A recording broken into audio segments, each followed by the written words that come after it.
So one day I was at my house chilling on the couch. I was 11 years old and strong for my age, even though I was pretty skinny and tall.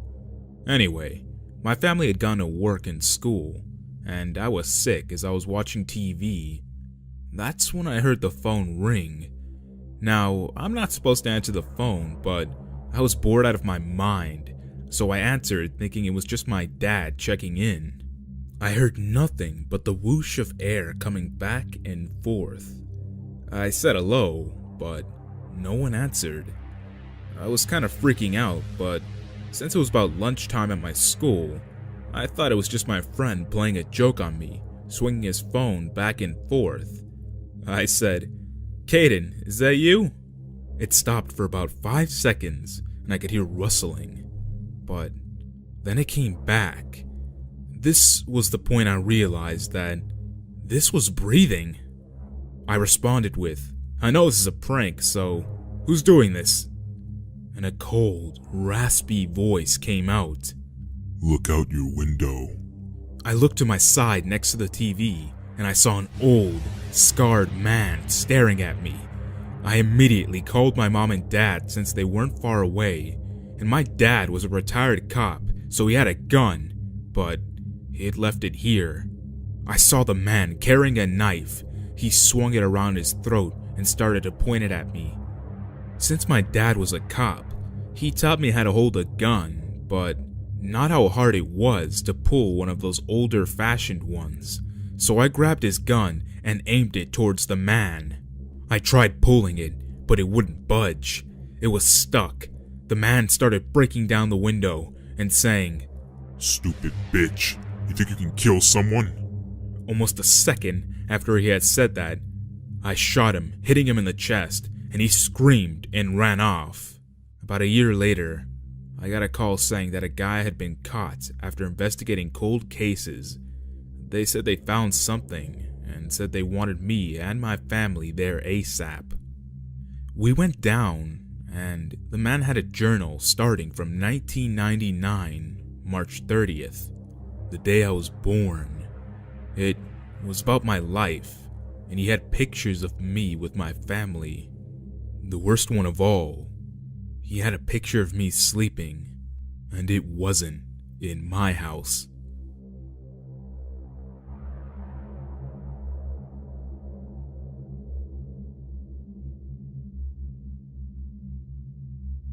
Before I get into this story, let me give you a little background. This story took place about 2 years ago. Currently, I'm 13, but at the time, I was 11 years old. I have 3 older brothers and an older sister. They, at the time, were 31, 24, 20, and 18. In this story, I'll be talking about my 18-year-old brother, who we call Luis, and myself. We live in a small town and go to a small school. At the time, I was in 6th grade. My brother was a senior in high school, and after school, I would walk to the high school, which was right next door to the middle school. When I got there, my brother and I would usually walk home. Walking home's a solid 20 to 25 minute walk. My brother had his license, but his car wasn't working for some reason. I don't remember the reason why. Our town is rather small, so everyone is pretty close. But the part of town we live in is kind of out in the country, so not many people come by. Now for the real story to start. One day, me and my brother were walking home when we both got the ominous feeling of being watched. We just brushed it off as us being paranoid, and after about 15 minutes, we were closer to our house and out in the country to where the chance we could see someone was very low. Yet, we still had the feeling that we were being watched.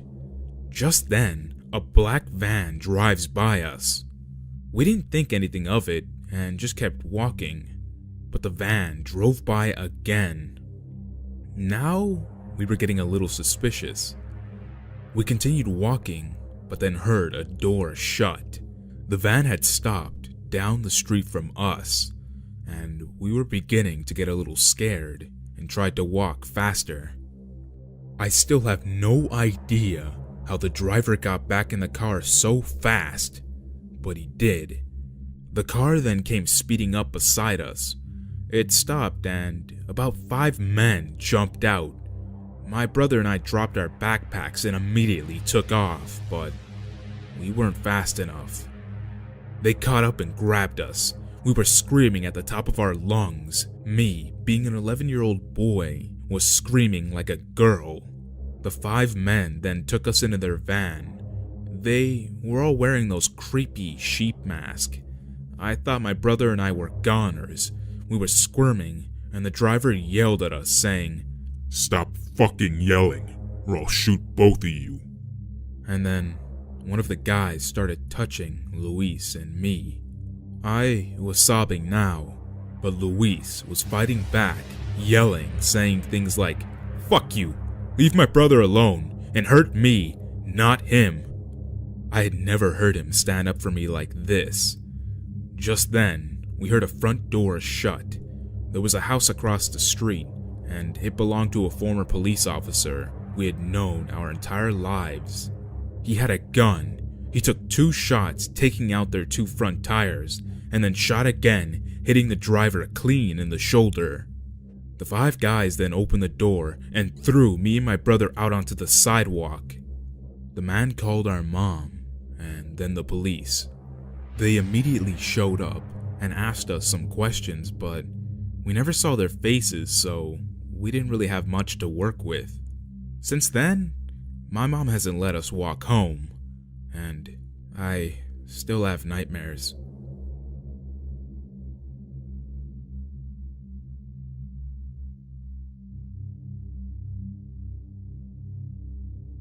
Going on night walks is very relaxing and an enjoyable experience. Just strolling in the dead of night where it's peaceful and quiet. But unfortunately, after the 4 mistakes I had made that night, I don't think I'll be going on any night walks for a very long time. I live in Berwick Springs, the place where the shooting happened. And this was my close encounter with the psycho that was responsible. Now, before this story starts, here are a few details about me. I'm a 16-year-old Asian guy, and I'm 5'7". This happened sometime around October 2015. It was 10 o'clock at night, and I was going out to grab my dinner, a Hawaiian pizza at Johnny Boy's. My dad gave me $10 that I needed, and I grabbed my hoodie, my bag, and then headed off. I was walking, so of course I took the short path. This was mistake number 1. It still took me a while, but I finally reached the traffic lights. I pressed a button and waited, and as I started to look around and notice my surroundings, the only thing that caught my eye was a guy dressed in all black waiting at the other side of the traffic lights. There was something off about this guy, so I started taking longer looks, and after taking a 4th look, I noticed something sticking out of the man's jacket. It was a barrel of a rifle.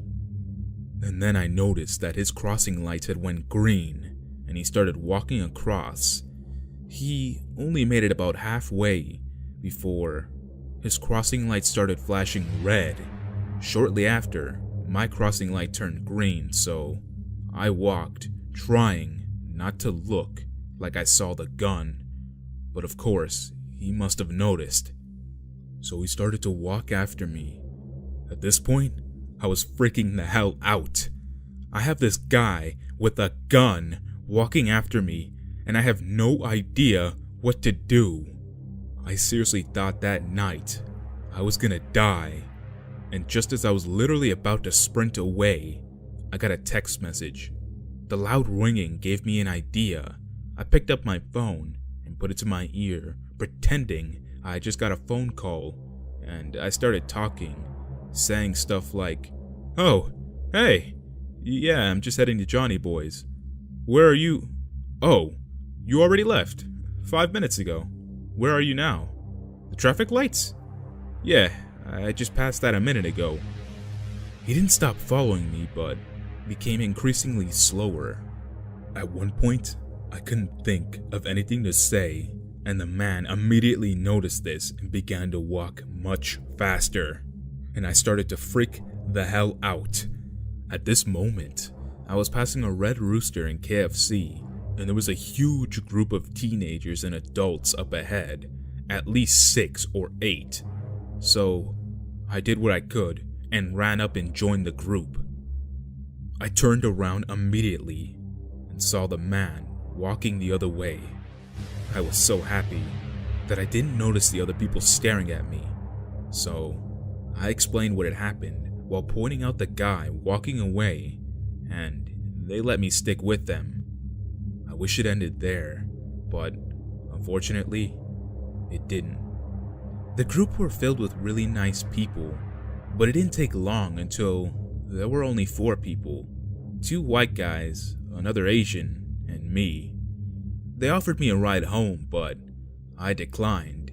This was mistake number 2. So I began jogging home, and had passed the KFC and Red Rooster I came by earlier, and then approached the traffic lights and a few set of houses until I got to a point where there were 3 paths ahead. One led to the gravel path, the shortest route. Another led to the footpath, the second shortest route. And the last one led to a street, which was the longest route.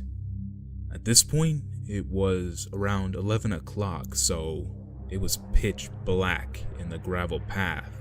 I did want to go in there because I have a fear of dark places.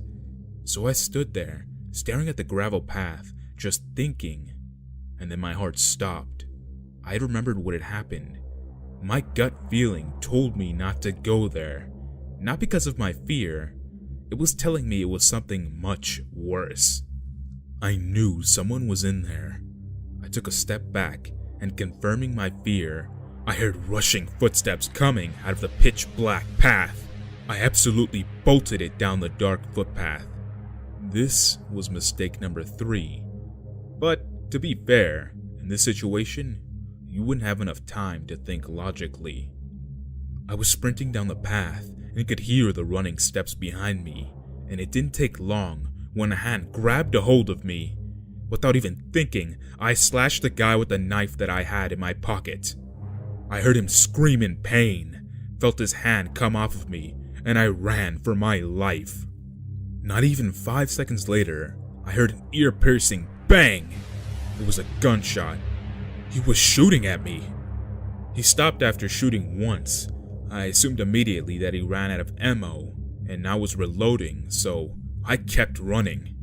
I expected a second shot, but none came, probably because I dived behind some trees.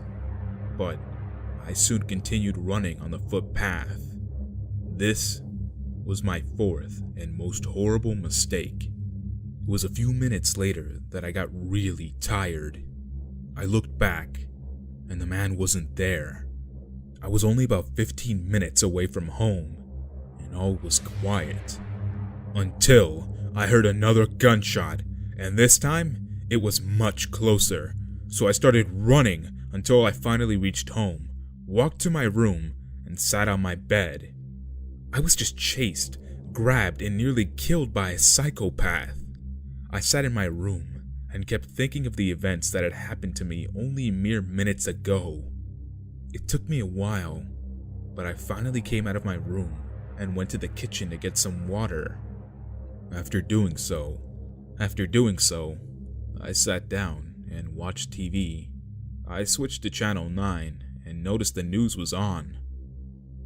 I was about to change it, but then I heard there was an incident in Nair Warren South where a gunman shot a guy walking. I watched until I noticed the path where the walker got shot was where I was walking. My blood froze. The gunman was trying to follow me after I slashed him with my knife, and because of this, the man walking got shot. I'm not sure if he is or not, but I hope the man is okay. As for the psycho, I hope he burns in hell.